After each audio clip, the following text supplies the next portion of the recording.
Okay, let's try to review our definition of an organization once again from Wikipedia. It is a social arrangement, aka a group, which pursues collective goals, controls its own performance, and has a boundary separating it from its environment.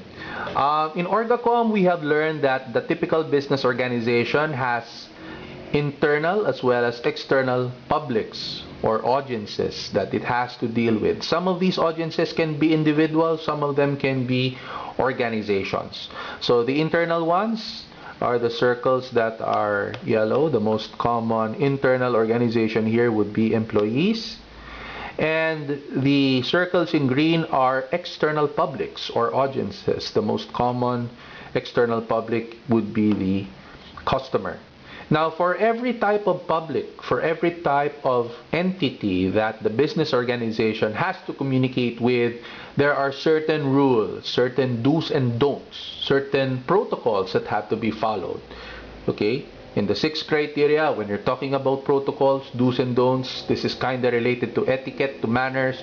You're dealing with C, courtesy. Right. Now, we have learned that there are 2 types of formats. The formats determine the sort of protocols that you have to follow. And what are these? The first is communication formats based on relationships, and the second one is communication formats based on number, or specifically the number of target audiences that you are addressing. So here you have various relationships, okay, of the business organization, whether internal or external.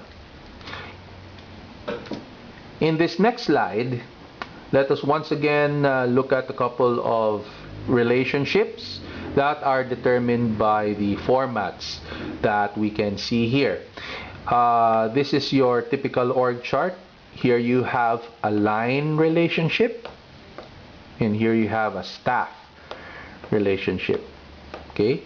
So, under the Smith College, you have the dean, and then you have the Smith department head. So, the various departments or programs under Smith would be CA, HR, EM.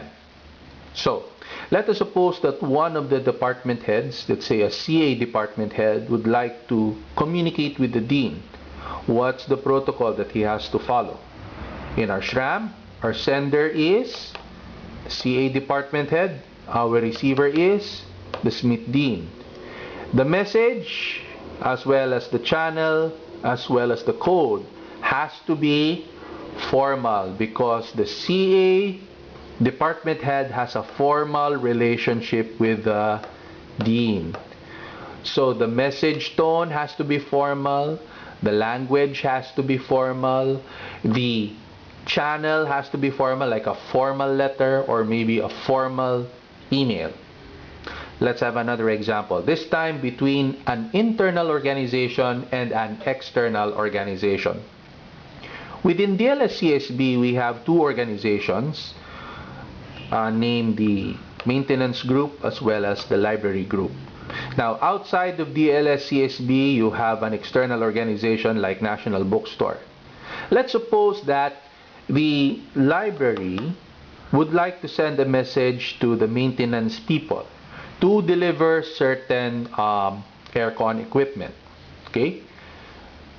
Take note, the maintenance group is an internal group. So if the library were to use a code like, hey, maintenance people, bring the aircon to the EM department or Plaza Villarosa or the CA department, will the maintenance group understand this code? Yes.